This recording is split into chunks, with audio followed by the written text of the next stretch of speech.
Ladies and gentlemen, dear UGLO citizens, it's my pleasure to welcome you to the third Open University lecture. Albert Szent-Györgyi, the iconic Nobellaureate representative of global health ethos. The European University Alliance for Global Health, the UGLO Alliance, brings together 5 European universities: University Paris-Saclay, University of Porto, Ludwig Maximilian University in München, Lund University, and University of Szeged. The popular Open University in Hungarian called Szabad Egyetem general knowledge course is being launched in English this semester within the part of the UGLO framework. The weekly lectures will be running until the 1st of December. Join us if you would like to know more about UGLO, the European University Alliance, and of course, global health. Via YouTube chat window, you can send your questions or comments during the lecture and after the lecture. And I would like to introduce Professor László Dux, Professor of Biochemistry and Clinical Pathology, the Professor of University of Szeged, Albert Szent-Györgyi Faculty of Medicine. Professor Dux, the floor is yours. Thank you very much, Lila. I cordially welcome all of you, and I'm very happy to get the opportunity to talk about our previous head of our department and rector of our university for a while. Albert Szent-Györgyi is the Nobel laureate in physiology and medicine in the year 1937. But beside of his scientific achievements, I think he represents a very impressive and a very adventurous way of life for responsibility, respect for human dignity, sensitivity from global issues. And this is why we decided that his life and his personal role model can be a very nice opportunity to start this professional part of the Open University course this year. Who was Albert Szent-Györgyi? Actually, if you look at his lifespan, he lived quite a long, almost 94, 95 years, and he has his life in a very difficult historical time, including the First World War, the Second World War, the rise of the communist power in Hungary, then the nuclear armament, the Vietnam War in the US. So he survived, sometimes escaped the most difficult situations over the 21st century. And indeed, in his autobiographic publication, he called himself as the lost son of the 20th century. As you can see here, I just put down the major places where he spent some time. He spent his studies in university studies in Budapest, and he went to Pozsony, now it's called Bratislava. After the First World War in Prague, Berlin, Hamburg. Then he spent some more time in the Netherlands, part in Leiden, later in Groningen, and then he spent a 4 years period in Cambridge, including some visits in the US. And then what makes him or very, let's say, famous, let's say, symbol figure, especially for a medical faculty, but I can say it for the whole university in Szeged, he spent his 15 years between 1930 and 45 here in Szeged as the professor of the medical chemistry department. Now we would call it more as the biochemistry department. And this is where he got the Nobel Prize in 1937. Then he spent some time in Budapest, and finally he ended up in the US, and he spent his last almost 40 years of his life in Woods Hole, Massachusetts. And this is where he died in 1986. Yes, as he considered his own life, besides the scientific interest and commitment, he always was very much interested in the issues regarding human life and dignity, and any kind of suppression was very much denied and refused by him. And he collected in his autobiography that at least 4 times he left the laboratories, left the science, and turned out to be involved in sometimes the politics or even in some physical activities in some regimes. And the first was in his revolting was during the First World War, followed by the communist terror era here in Hungary and the Trianon Peace Treaty with all the problematics. We come back to it in a couple of minutes. And even we can mention, I did not write it here, but it was indeed the time of another pandemic, the Spanish flu, killing more people than World War I killed actually. So we can see even some similarity for recent time. Then in the Second World War, when Nazi Germany occupied Hungary, he was involved actively in the resistance and tried to get Hungary out of the war under a better condition than it happened actually by the Soviet occupation. Then he revolted against the communist takeover in Hungary in 1946-47, and finally he decided to go to the United States. But even there, he was considered as a suspicious person coming from a country of the Soviet bloc, so he was not really welcomed in every aspect. And then at the end, in the 60s, 70s, he turned against the nuclear armament and the Vietnam War in the US. So this is how we summarize his revolts against the regime. But he considered that it was a more important commitment for him than stay in the lab and continue his scientific work, which otherwise was always very significant and productive. Yes, he was born as a family, in a family of a typical upper middle class family in the Austro-Hungarian monarchy. He got his education here. He was never considered as a particularly talented or diligent student, but it shows that this school system had really some strengths. And finally, he ended up in the medical school in Budapest. His mother's family had some uncles, professors of anatomy, they're the Lehocsék family, and this was where he got the motivation going for natural sciences. His father's family was more involved in lawyers, in politics, so probably here his very strong feeling and motivation for justice and dignity, I think it came from his father's side.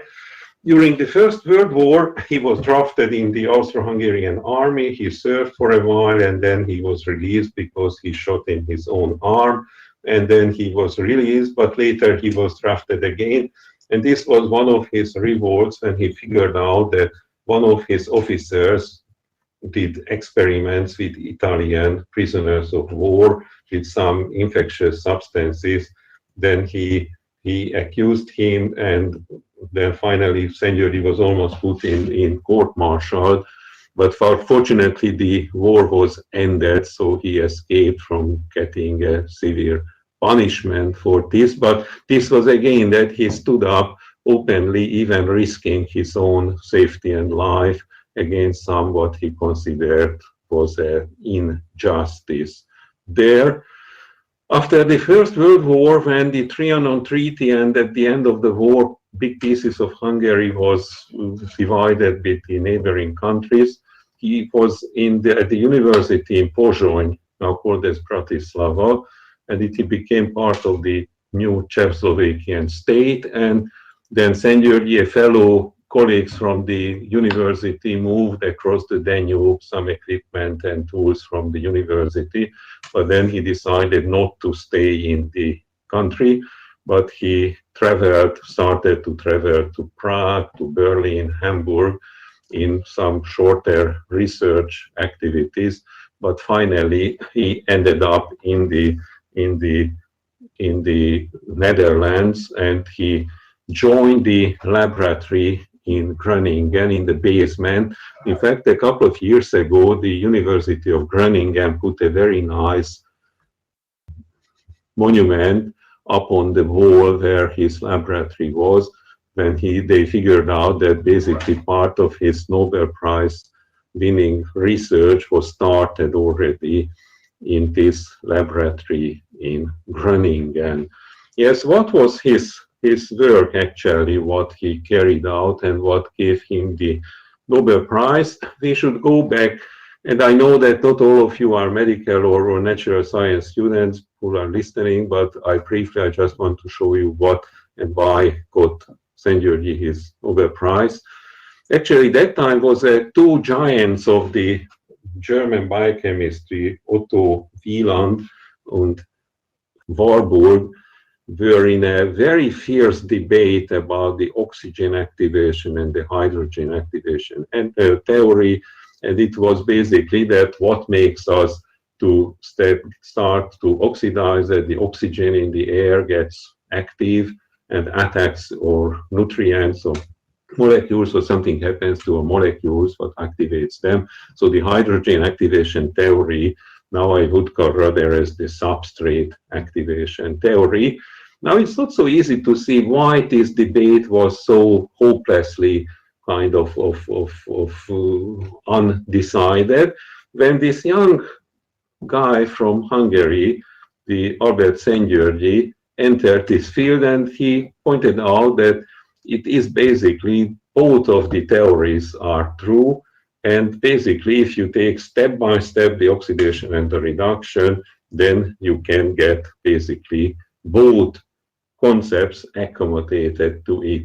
But then it was about when he decided, in order we were considering in 1926 to leave science at all and turn to medical practice.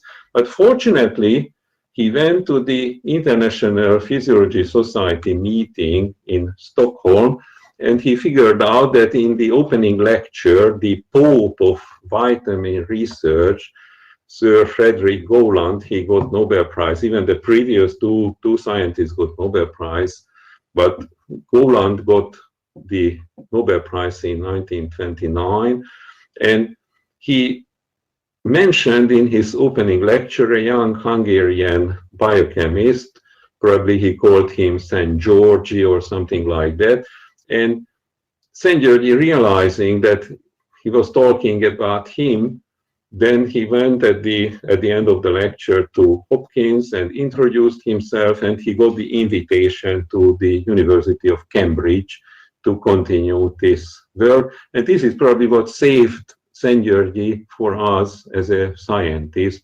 it happened in the right time. In Cambridge, he completed his studies on the biological oxidation, identifying some metabolites, and even started the work on the vitamin C. And in the meantime, he got the opportunity to go to the Mayo Clinic in the US, got from the suprarenal gland some vitamin C isolated from the slaughterhouses. But in the meantime, in Hungary, the government of Hungary started to restore the country, the education system, cultural system, and everything what belongs to a normal developing and fast-growing country. And here we should mention Mr. Kuno Klebersberg. He was the Minister of Education and Culture. He was good enough to identify certain good, promising young scientists from Hungary working around the world, and he approached Szent-Györgyi and convinced him to come back to Hungary and continue his work here, and he even helped him to get the chair of the Medical Chemistry Institute here in Szeged.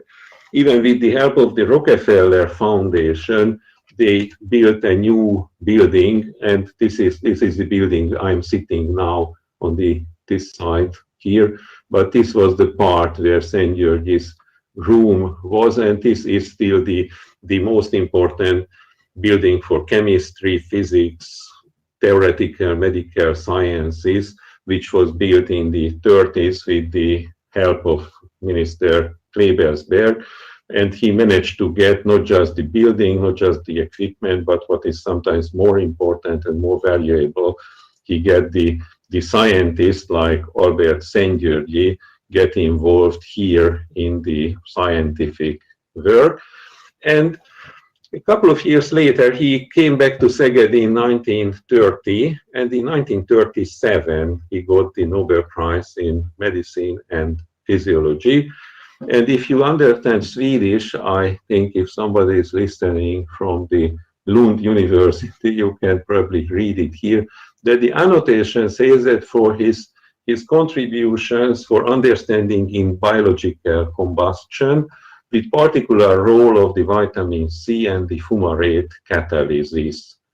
What does it mean? That here I can show you that he realized that if you put four carbon decarboxyacetate acids like the succinate, fumarate, malate, and oxaloacetate, then you can, this is basically for solving the debate between Wieland and Warburg, that if you go step by step, you can get the carbon atoms step by step more and more oxidized.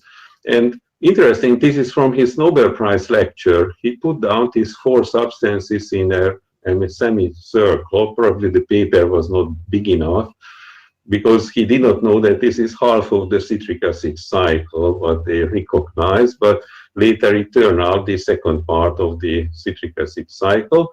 And the fumarate catalysis, what is mentioned in the Nobel Prize diploma, that if you add extra fumarate to the fermentor, to the tissue, then you tremendously increase the oxygen consumption and the production of carbon dioxide.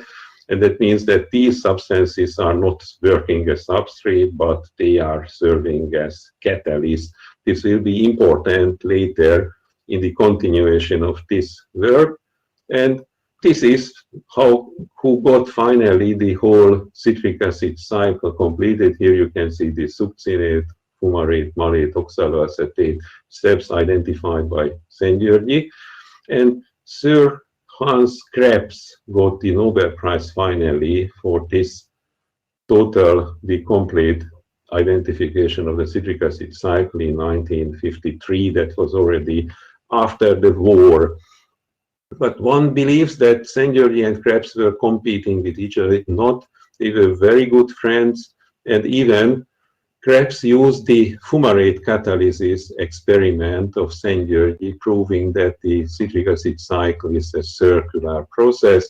If he added malonate, blocking this step here, and he added the fumarate, and this got increase even in the succinate, so this was evidence that it must be connected as a circle from the other side.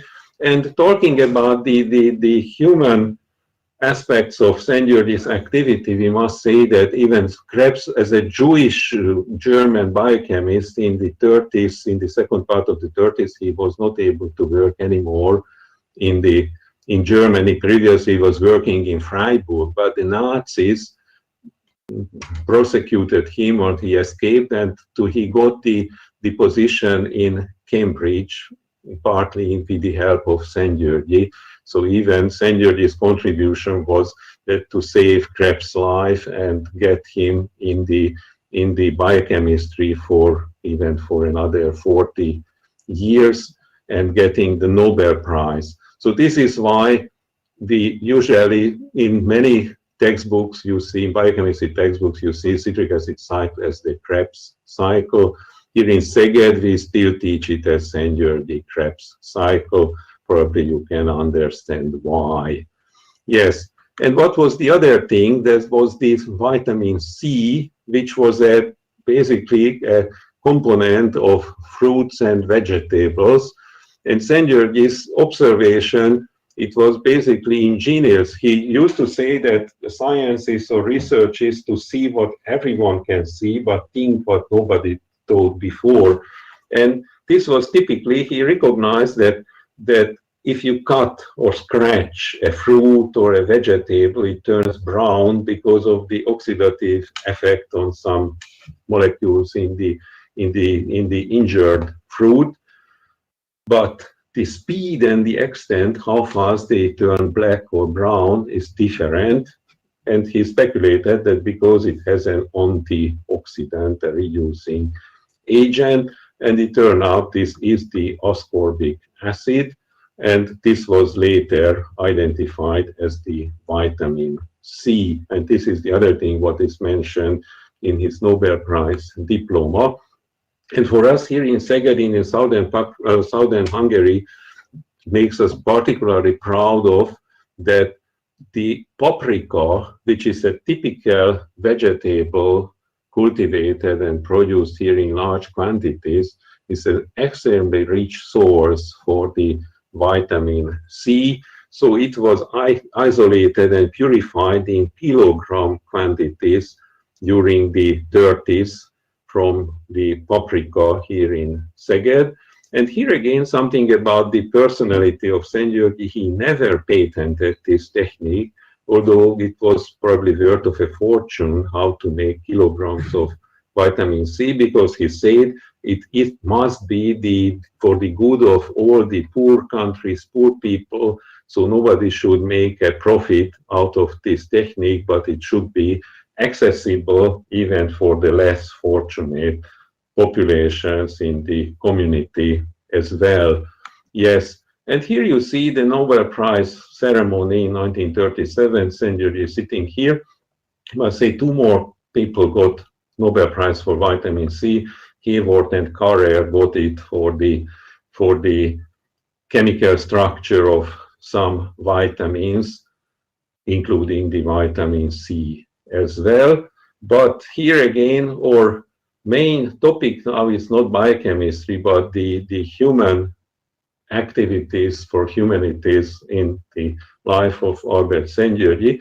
And here you can see the Nobellaureate in 1937 in literature was the Roger Martin Dugard. He got it for the Thibault family, the Nobel Prize. Here we can say, for those who are interested in Hungarian history, that in the first place was a Hungarian lady nominated for the Nobel Prize, Cecil Tormai, for her book for an outlaw's diary, describing the atrocities during the communist regime at the end of the First World War. But unfortunately, she died in December of 1937, and the regulation for the Nobel Prize says that only living person can get it. So this is why in the second place, Roger Martin Dugard got this Nobel Prize. Otherwise, would be the year when two Hungarians were sitting in the Nobel Prize ceremony. And yes, here I want to show you that now we have a nice exhibition in the central building of our university. Here you can see the original Nobel Prize medal made of gold from the National Museum. And here you see some furniture from the office of Albert Szent-Györgyi. And if you are in Szeged, I really recommend you to step by and take a look of it. I think it's a very nicely organized exhibition. And even here again, another story about the Nobel Prize medal, that when the war broke out between the Soviet Union and the Finland, Szent-Györgyi wanted to support the fight of the Finnish people against the Soviets, and he gave his Nobel Prize medal and the value of it for the support of the Finn people. Later, somebody purchased it back, and it came from the National Museum. But this was when Szent-Györgyi later, when the Soviets came into Hungary, then he was afraid that he will be punished and sent to Siberia because of his support with his Nobel Prize medal, with this medal of the Finns fighting against the Soviets. Yes? And right after the Nobel Prize ceremony, he started to write it's a long unknown piece of his writing. It was in English, that would be The Physiology and Ethics of Peace.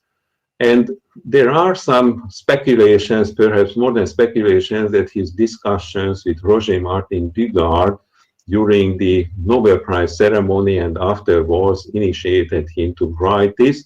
And there are some interesting ideas in this piece of book that he started to write it on the 20th anniversary after the peace treaties after the World War I, and he speculates about how these unjust peace treaties helped or promoted the rise of Nazism in Germany, and the whole Hitler story, how much it was rooted back on this peace treaty system. And he recognized contradictions of the individual ethic codes, how one should behave with other fellow people, and that how humanity, larger groups of peoples, even countries behave against each other. And he finds that there is a tremendous contradiction. And it's nice to see that he believes and he is deeply convinced that education in natural sciences may improve this contradiction to help to solve this contradiction. So if you get access to it, and especially if you understand or read French, then I think I recommend you to look after and read it. Yes.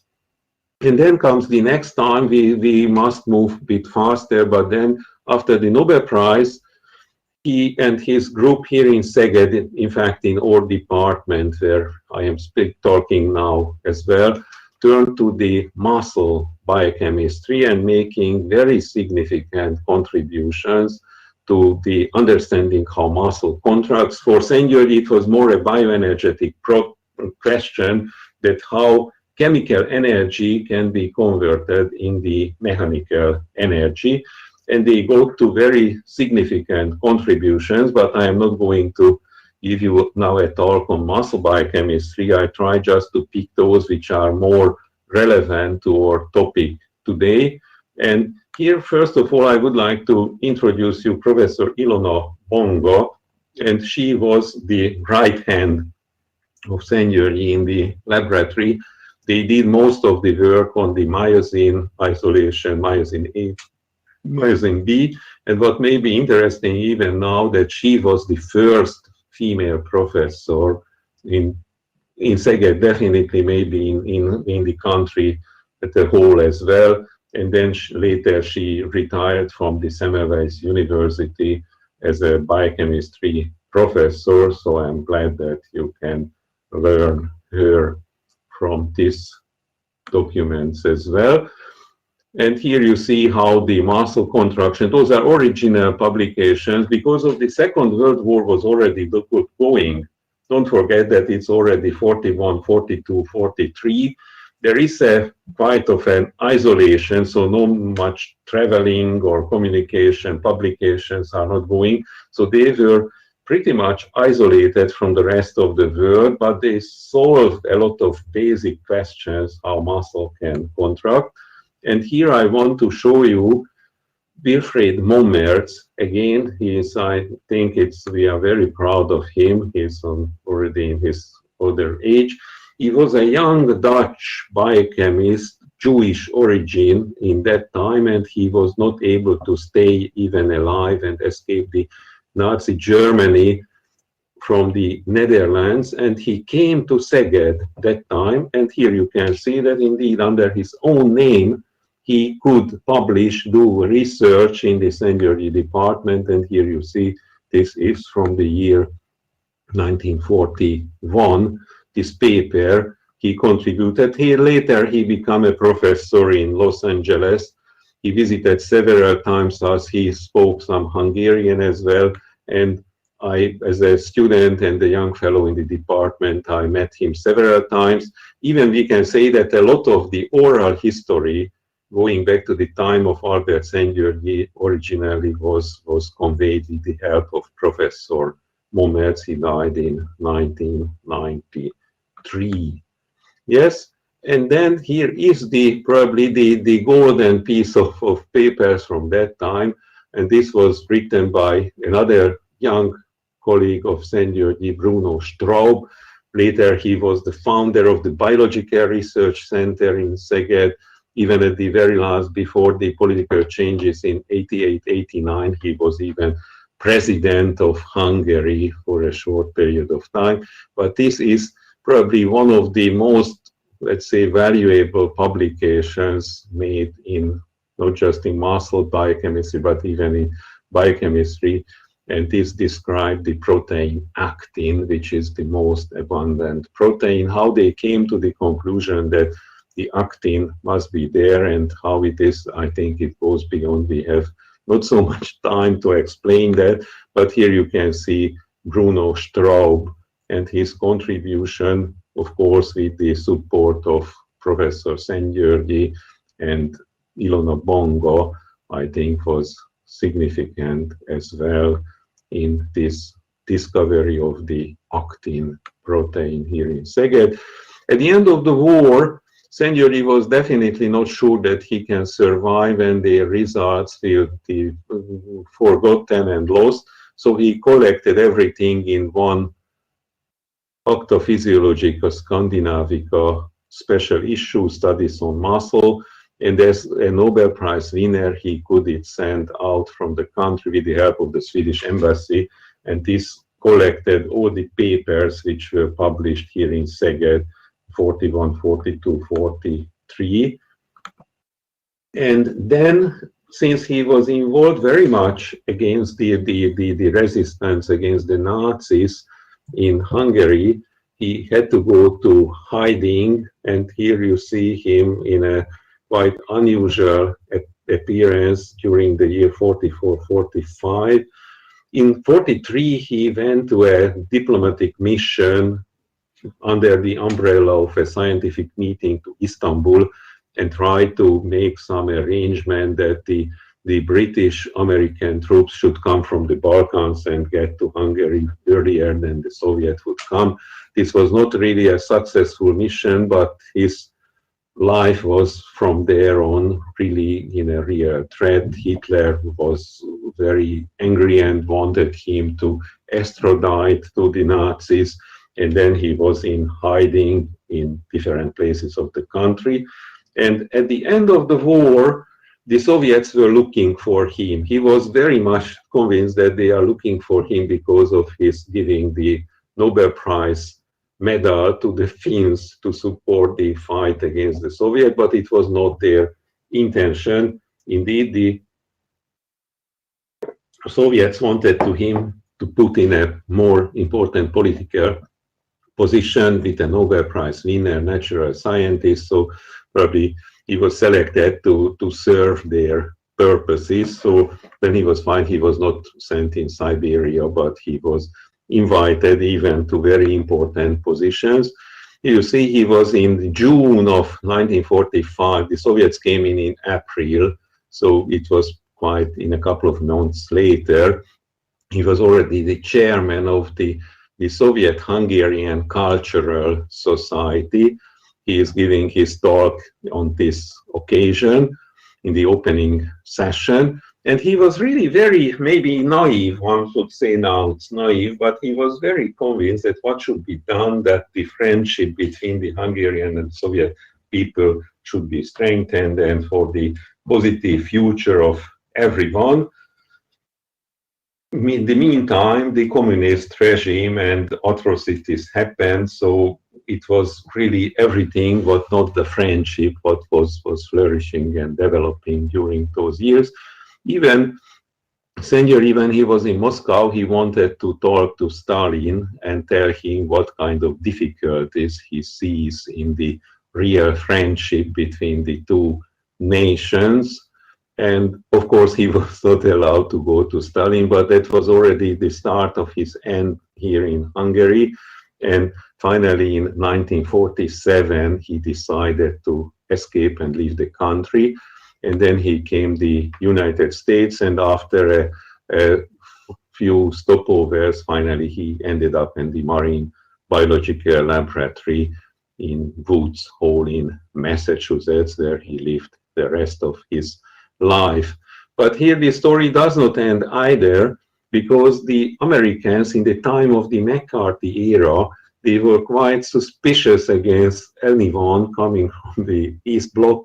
And then he was not prosecuted, but interrogated several times what and how he became such an important person during the Soviet occupation of the country. So he was not really happy with the new conditions, although he kept working on the muscle biochemistry. He got the Lasker Award in the US, but obviously, and it's nothing wrong with it, but probably his achievement in the biological oxidation, vitamin C, and the muscle actin discovery was a higher quality what he did here in Europe than what he later could achieve in the under the American conditions.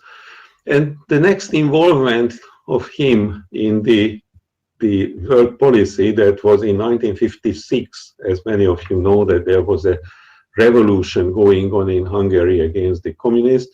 Here you see an original document how the professors of the Szent-Györgyi University protested against the communist oppression and the Soviet occupation in November in 1956. And this letter was sent out to Albert Szent-Györgyi in Woods Hall as well. And then here are two pieces from the New York Times in 5th of November. In 4th of November, the Soviet troops put down the Hungarian Revolution, so that's the next day. And the 26th of November, he wrote a more detailed story. If you can read, here comes Szent-Györgyi. Szent-Györgyi's name at least 3 times in the paper. It was never written correctly. Szent-Györgyi. Here again, Szent-Györgyi and Szent-Györgyi. But I think it's not the important aspect. But then Szent-Györgyi took really the case of the Hungarian Revolution and the freedom fighters into an international level. Again, showing his commitment not just for science, but for the everyday well-being of the society as well. And then after the 56 revolution was put down, he could not come back to Hungary, and his family got, his wife and his daughter got some cancer. They died, so it was quite a isolated and depressive period of the life of Albert Szent-Györgyi. And in 1964, he wrote a poem called Psalmus, Humanus, and 6 prayers. In a very deep, very moving way, he tried to summarize his thoughts and feelings about world, nature, fellow people, and the responsibility. So in the 6 prayers, you see the first talks about God, how he thinks the nature and the role of God in the process of creation and the development and the staying on the natural sciences. The second prayer talks about the responsibility of the leaders, then the heart and the mind, that's the personal features of humans. The fourth goes about the energy and speed. It is again pretty much related to what we are talking about in the UGLO as well, that how the development in techniques and in different, say, technological areas can distort or threaten the mankind and the humanities. The 5th prayer is the earth, that's the global, say, the environmental issues, and the 6th prayer about our future, about the children. If you get access to this, it's worth reading, because those are really, it was originally written in English. It's translated to several languages, so if you can find it, of course, we don't have time now to see all of them. Just I picked from the 5th prayer, the earth, a small part, is God, let us to be your partners in creation by understanding and improving your work, making this globe of ours a safe home for wealth, happiness, and harmony. I think these 4 lines of the poem, I think it really can be even as kind of a symbol of your UGLO process and the activities of the UGLO as well. And then later, still in 1970, he was very upset that the research and scientific support financing was very scarce and very limited in the US. And he was convinced that it's mainly because of the nuclear armament, and particularly the Vietnam War, the cost and the human and the financial costs and losses of the Vietnam War. He stood up against it in more active ways. He participated in certain groups of scientists against nuclear armament and Vietnam War in the US. And then he wrote it's quite a small booklet, but it's called as The Crazy Ape, written by a biologist for the young. So this again considers the mankind, or at least part of the mankind, as a crazy ape who is destroying all the conditions and the perspectives of their biological and spiritual life as well. So it's worth reading if you can get it, probably in online libraries. You can. It's not very long, but it's interesting. It appeared in 1970. He was almost 80 years old by that time.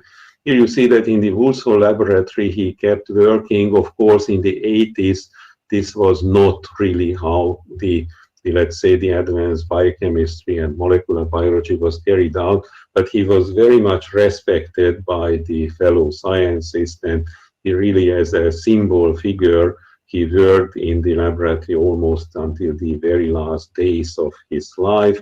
Here you see a set of pictures lecturing in a symposium. He is close 80, age of 80. Here it's very vigorous and very convincing.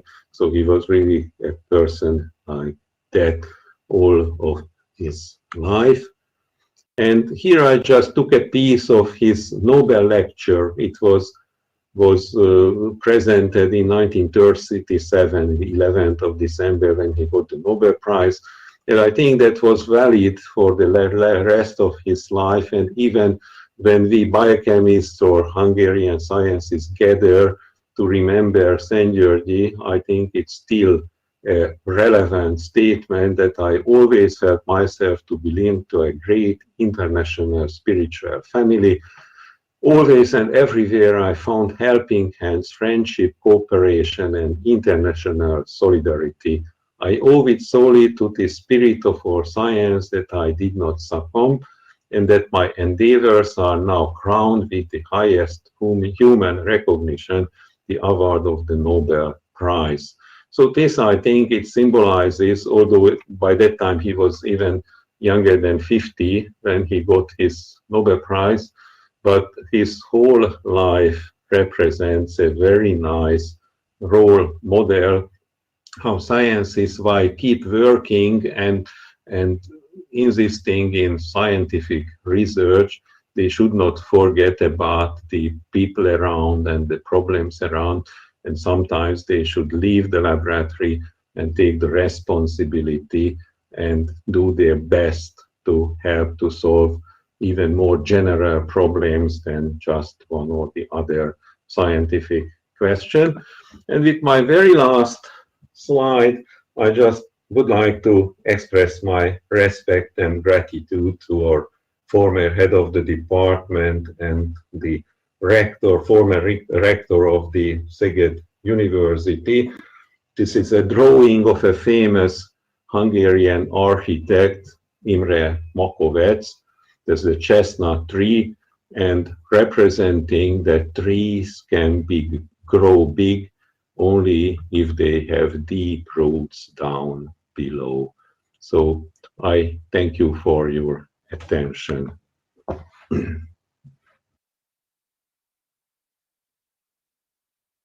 Thank you very much, Professor Dux, for your lecture and for this detailed introduction to Szent-György's life and maybe to the Hungarian history.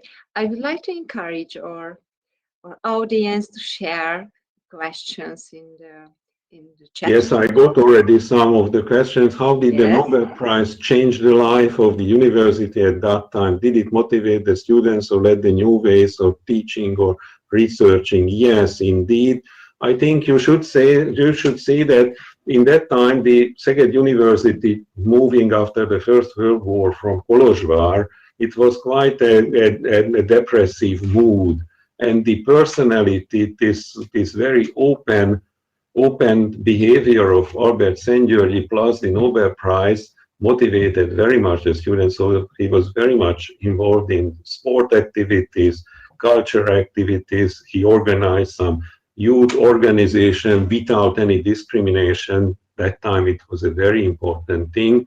And even some of the members of the university criticized him for that, but we can say that we have documents for that the students and for the younger colleagues were absolutely fans of Albert Szent-Györgyi.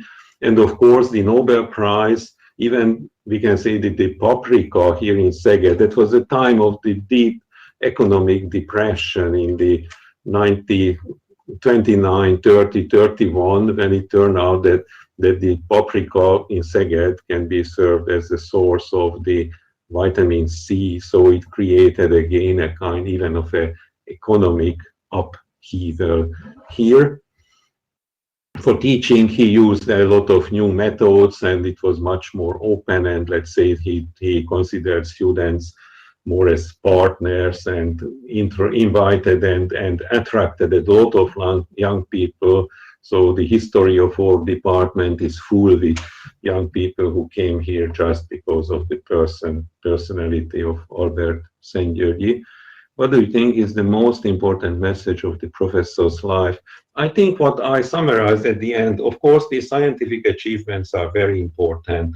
Half of the citric acid cycle, the fumarate catalysis, the vitamin C, in fact, even the muscle contraction model, what we have are scientifically very important. But I think his whole, let's say, very Renaissance personality, dealing with science with a more artistic way, and even thinking about arts and social issues with a more natural scientist way, and take the responsibility, even taking the risk for standing up his beliefs and his opinion under very difficult times. I think it's a very important message.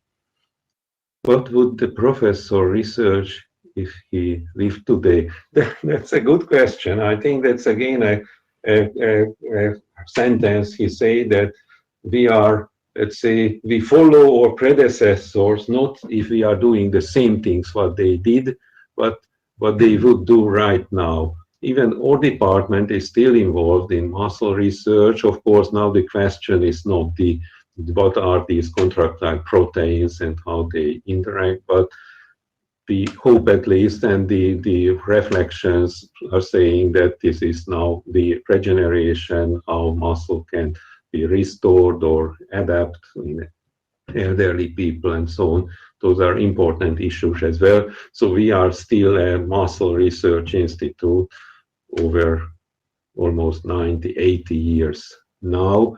At his very end of his life, but it was mainly because of the cancer disease and the death of his beloved, he turned more to cancer tumor research. But we must say again, frankly, and I think we are respecting Szent-Györgyi enough to say that these works were not really scientifically valid. He was working on a special way of the tumor formation. By that time, I think tumor biology and genetics went far beyond of his classical biochemical thinking, but it's nothing wrong that if somebody in the age of 80 and 90 still tries to identify and solve difficult problems, even if the technology went far beyond by that time from his possibilities in Woods Hole.